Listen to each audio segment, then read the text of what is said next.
Hello friends. आज आम paneer mushroom मटर को नहीं गोटे मसला तरकारी बनवा जोटा कि बहुत ही टेस्टी बनब आ कम समय रे बनब। जदि घरे कौन छोट मोट फंक्शन हो कि गेस्ट आसुँच तो यही प्रोसेस रे यही पनीर मशरूम आ मटर को नहीं गोटे मसला तरकारी बन पारे। बहुत ही इजी प्रोसेस रे आपण मानक कहबी बहुत टेस्ट लगे ये तरकारी। भिडियोटी शेष पर्यंत निश्चय देखंतु, बहुत भल लगे।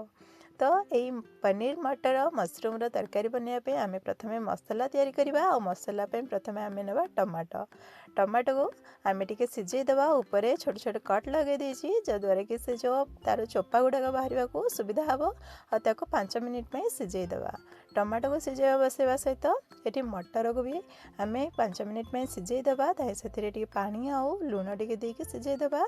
तरकारी रे पकेवा को आमको सुविधा हम, तरकारी सिझेला बेलू लेट हुए। ता सहित मुझे किसी पियाज नहीं जाइए, 2टा पियाज मु मसला बाटिबा नहीं आउ गोटे पियाज बड़ साइज्र ताको एमती लंबा लंबा काटी नहीं जोटा कि आम तेल रे जो प्रथम फुटण सहित भाजवा को कम आसो। ता सहित एपटे नहीं जाइए मु अदा और रसुण जोड़ा को कि आम अलग ग्राइंड करवा।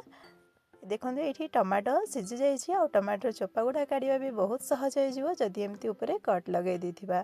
बहुत ही आराम रे बाहरी पड़ो। सिझिला परे टिके ठंडा करदेबा और तार ऊपर चोपा काढ़ी टमाटो गुड़िकर गोटे प्यूरी बनईदेवा। से टमाटो को आम साइड रखा। बर्तमान देखो मुझे नहीं जाइए पनीर आ मशरूम। ये मशरूम टिके मोर बासी जाइए। पुओ को कही आने से जापारानी, दोकानी ताको जोड़ा देला से धरिकी पलि आसला। किंतु आपण मैंने मशरूम फ्रेश ही ने, बहुत भल लगे पूरा व्हाइट व्हाइट फ्रेश मशरूम। से जहाँ भी हो आम कौन करवा, बर्तमान गोटे कड़ाई गरम करवा। से तेल नहीं जा 3 ରୁ 4 चमच, बड़ चमच रे 3 ରୁ 4 चमच तेल नहीं जा। प्रथम आम पनीर गुड़ा को भाजिकी काढ़ीदेवा। तेल को गरम होगा देवा। तेल गरम हो गले से सब गुड़ा पनीर गोटे थरे पकईदेवा। अल्प अल्प कर भाजवा आवश्यक नहीं। पनीर तेल रे एमती लगे नहीं कि किसी खराब हुए, सब गुड़ा एका साथ ही पकईदेवा। और हल्का रे ताको घांटी घांटी ऊपर कलर जिते गोल्डन कलर हो लाइट गोल्डन कलर करवा और बहुत ही हल्का रे ही भाजवा। पनीर जदि बेसी कौन थी टिके असुविधा हो पारे, अल्प अधा आधा कर भाजवा। किंतु जदि नॉर्मल पनीर नहीं जाती तो से आराम से भाजी हो। सब जगह आम तेल रे पकेबा और एमती ऊपरटा हल्का गोल्डन कलर हो गले ताको आम काढ़ीदेवा। पूरा छाण छाण काढ़ीदेवा। से ही तेल रे ही आम पकईदेवा मशरूम।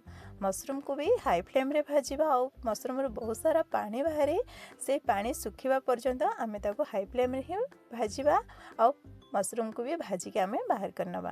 ये देखंतु मशरूम भाजवा को टिके समय लगे 5 ରୁ 10 मिनिट लगिपारे, कहीं से बहुत सारा पानी बाहरे। पानी सुखिला परे देखिए पूरा जमती तेल थिला सेमती आउथरे तेल बाहरी जीवो।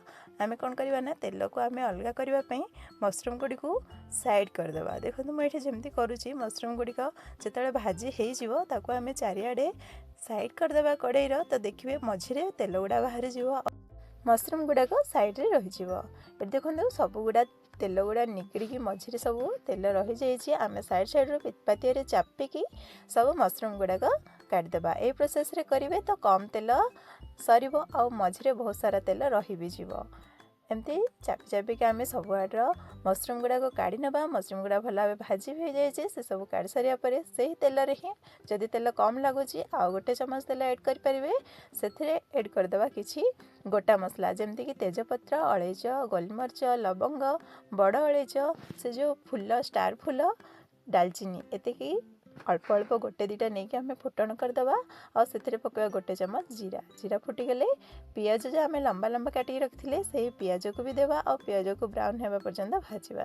पियाज भाजवा भितर आम ये ग्राइंड करदेवा अदा रसुण को। अदा रसुण ये 3-4टा कंचा लंका, गोटे चमच जीरा और गोटे चमच धनिया को मुझे ऐड कर देछि। आपण मान पाखे जदि जीरा गुंड और धनियार गुंड अच्छी तो आपण मैंने एथिरे जीरा धनिया ऐड करंतनी, डायरेक्ट पाउडर पकईदेवे।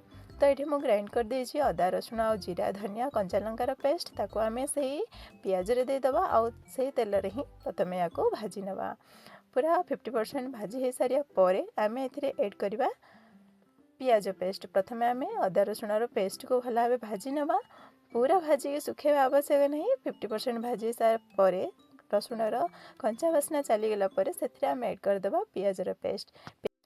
पियाजर पेस्ट को से अदा रसुण पेस्ट सहित ଭଲ ଭାବେ କଷି ନେବା। ବହୁତ ବଢ଼ିଆ ବାସ୍ନା ଆସିବ। ପିଆଜର ବି କଞ୍ଚା ବାସ୍ନା ଚାଲିଯିବା ପରେ ଆମେ ଏଠି ଏଡ଼୍ କରିଦେବା ଟମାଟୋ ପ୍ୟୁରି। ଟମାଟୋ ପ୍ୟୁରିକୁ ବି ସବୁଯାକ ମସଲା ସହିତ ମିଶାଇକି ଆମେ ଭଲ ଭାବେ କଷି ନେବା। ଟମାଟୋକୁ ବେଶୀ କଷିବା ଆବଶ୍ୟକ ନାହିଁ, କାହିଁକିନା ଆମେ ଟମାଟୋ ସିଝେଇ ଦେଇଛେ, ସେଥିରେ କୌଣସି କଞ୍ଚା ବାସ୍ନା ନଥାଏ। ତଥାପି ଆମେ ତାକୁ ଭଲ ଭାବେ ଫୁଟେଇ ଦେବା। ଏଠି ଅଦା ରସୁଣ ସବୁ ଆମେ ମିଶାଇ ଦେଇଛେ, ଆଉ ସେସବୁକୁ ଭଲ ଭାବେ ଫୁଟେଇ ଦେବା। ଭୋଜିମାନଙ୍କରେ ନା ଏଇ ପ୍ରୋସେସ୍ରେ କରନ୍ତି, ବହୁତ ହି ଟେଷ୍ଟ ଲାଗିବ।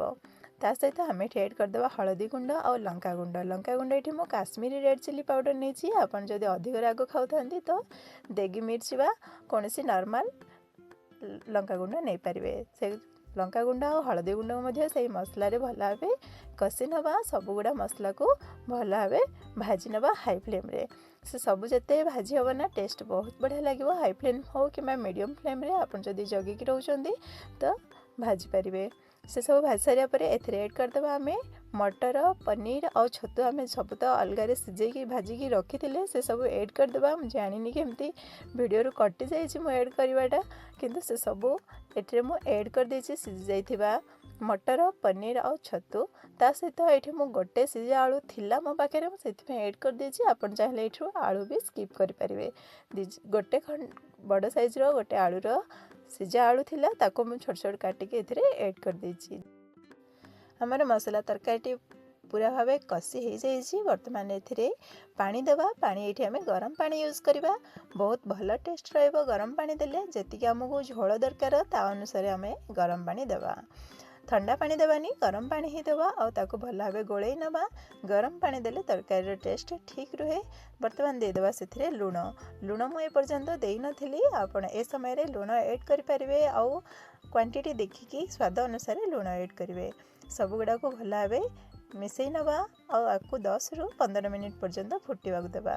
ସବୁଗୁଡ଼ା ସିଝି ଯାଇଛି, ବେଶୀ ସମୟ ଫୁଟାଇବା ଆବଶ୍ୟକ ନାହିଁ, କିନ୍ତୁ ସବୁଗୁଡ଼ା ବାଲାନ୍ସ ରହିବା ପାଇଁ 10 ମିନିଟ୍ ଆକୁ ଫୁଟାଇ ନେବା। ଭଲ ଭାବେ ଫୁଟିଗଲେ ଶେଷରେ ଆମେ ଏଥିରେ ଦେଇଦେବା ଗରମ ମସଲା। ଗରମ ମସଲା 2 ଚାମଚ ଦେଇପାରିବେ। ଭଲ ଭାବେ ଗୋଳେଇ ନେବା ଆଉ ଏଥିରେ ଦେଇଦେବା ଧନିଆ ପତ୍ର। ପୁରା ତରକାରୀ ଆମର ପାଖାପାଖି ରେଡ଼ି ହେଇଗଲାଣି। ଖାଲି ଆମେ ଧନିଆ ପତ୍ର ପକାଇବା। ଧନିଆ ପତ୍ର ବଦଳରେ କସ୍ତୁରୀ ମେଥି ବି ପକାଇ ପାରିବେ। ବହୁତ ସାରା ଧନିଆ ପତ୍ର ପକାଇଦେବା ଆଉ ଭଲ ଭାବେ ଗୋଳେଇ ଦେବା। 5 ମିନିଟ୍ ପାଇଁ ଫୁଟିବାକୁ ଦେବା। ବର୍ତ୍ତମାନ ପୁରା ରେଡ଼ି ହେଇଯାଇଛି ଆମର ମଟର, ପନିର ଆଉ ମସରୁମ୍ର ତରକାରୀ। ବହୁତ ହି ଟେଷ୍ଟ ଲାଗେ ଏଇ ତରକାରୀ।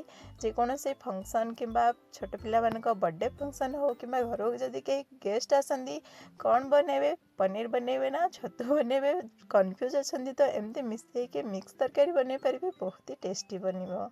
ତ ଭିଡ଼ିଓଟି ଆପଣମାନଙ୍କୁ କିପରି ଲାଗିଲା କମେଣ୍ଟ କରି ନିଶ୍ଚୟ ଜଣାଇବେ ଆଉ ଘରେ ନିଶ୍ଚୟ ବନେଇବେ ଏହି ପ୍ରୋସେସ୍ରେ ତରକାରୀ। ବହୁତ ହି ଟେଷ୍ଟି ବନିବ। ଦେଖା ହେବ ଆଉ ଗୋଟେ ଭିଡ଼ିଓରେ। ରହୁଛି, ନମସ୍କାର।